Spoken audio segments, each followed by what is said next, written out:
आंनि मुङा श्री राजु नार्जारी गामिया मुजाथि गाम आंनि सार्टिफिकेटनि जायफोर मोनदों बिथांमोनहा आंनो होफैयोब्ला मोजां जागौ सार्टिफिकेटनि मुङा DLED कर्स गासै 6टा सार्टिफिकेटआ गोमानानै दं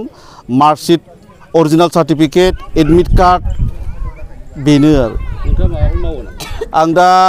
टिचार मावगासिनो दङ साइन्स टिचार गाम्बारि बिल RNBM एमालगेमेटेड हाई स्कुल आंनाथ' आं उन्दुग्रा रुमाव आं जेब्ला हाबफैयो माने बारखौ मिथिस्लाबै माने एक सेकेन्ड माने बे समावनो माने रुमखौ ओरैबायदि गुंग्रुं गांग्रां खालामनानै रुमनि थिंखौ ओरैबायदि उरायहोलांदों बियो 200-300 स्पिडसो थिंआनो उरायलांदों जे जोंनि गामिनिफ्राय 3 किल'मिटार 5 किल'मिटारसो गोजौआवनो गिदिं खन थिंखौ लांदों आरो बेवहाय आंनि डकुमेन्टफोर दंमोन आरो बे बाक्सुफोरखौबो उल्टां फाल्टां खालामनानै आंनि जे माखासे मार्कशीटफोर दं BEdनि DLEdनि MScनि बे सार्टिफिकेटफ्राबो दुब्लियाव उरां फारां माने गोग्लैना हैजोबदों माखासेखौ नागिरना मोनबाय माखासे डिग्रीनि सार्टिफिकेटखौ आं मोननाय जायाखिसै दा बेखौ नागिरगासिनो दङ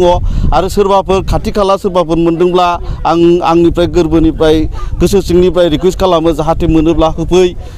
माने बे सार्टिफिकेटआ आंनोसो नांगौ गुबुननोथ' जेबो सलिया बेनिखायनो आंनि बे बड' आर'नाइ रादाबनि गेजेरजों आं खावलायहरो जाहाथे सोरबाफोर मोनदोंब्ला अननानै आंनोबो होफै जाहाथे बे सार्टिफिकेटखौ बेखौ आङो खावलायनाय थाबाय आरो ओरैनो जोंनाथ' न'आ 6टासिम दंमोन आरो बे 6टानि गेजेराव गासिबो थिंआ उरायलांजोबदों बे थिंखौ नागिरबाबो मोनाखिसै दा ओरैनो न'जों लोगोसे बिफां लाइफां बेसेबांसिम नोंथांना खहा जाखो ओरैनो जोंनाथ' बे गामियाव बयनिख्रुइबो बांसिनानो बिफाङा खमसे खम 800 दालसो गय दंमोन गाम्बारि बिदिनो 100 दालसो दंमोन सिगुन दंमोन जेन'बा 50 दालसो आरो बोरमा दाउ बहा उरायलांजादों बेखौथ' हिसाबानो गैया माने 8टा बोरमा दंमोन आरो दाउआ बिदिनो 40टासो दंमोन बिसोरबो माने दाउखौ दा नागिरोब्ला मोनला आरो मासेसोल' दङदां दा माने फ्राय उरायलांफाजोबदों ओरैबायदि स्पिड बे बारा माने जोंनि न'आवनो ट्रायंगेल जादों ट्रायंगेल माने सोनाबजों फैदों साजों फैदों आरो खोलाजों फैदों मोनथाम साइडजों दिग जानानै ओरैबायदि साफ्रेनानै जोंनि न' सेरजों गिदिंनानै बे न' थिंखौ उरायलांफा होजोबनाय जादों आरो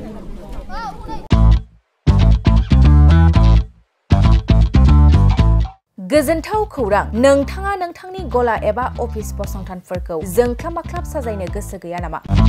नोंथांनि गलाफोरखौ बायदि रोखोमनि जोंख्लाब माख्लाब खालामनानै साजायनो थाखाय क'क्राझार नोगोरनि सिङाव थानाय गौरां भेलि हटेल साखाथियाव चाणक्य आर्ट एन्ड डिजाइन गलाया लानानै फैदों बायदि रोखोमनि आर्ट डिजाइन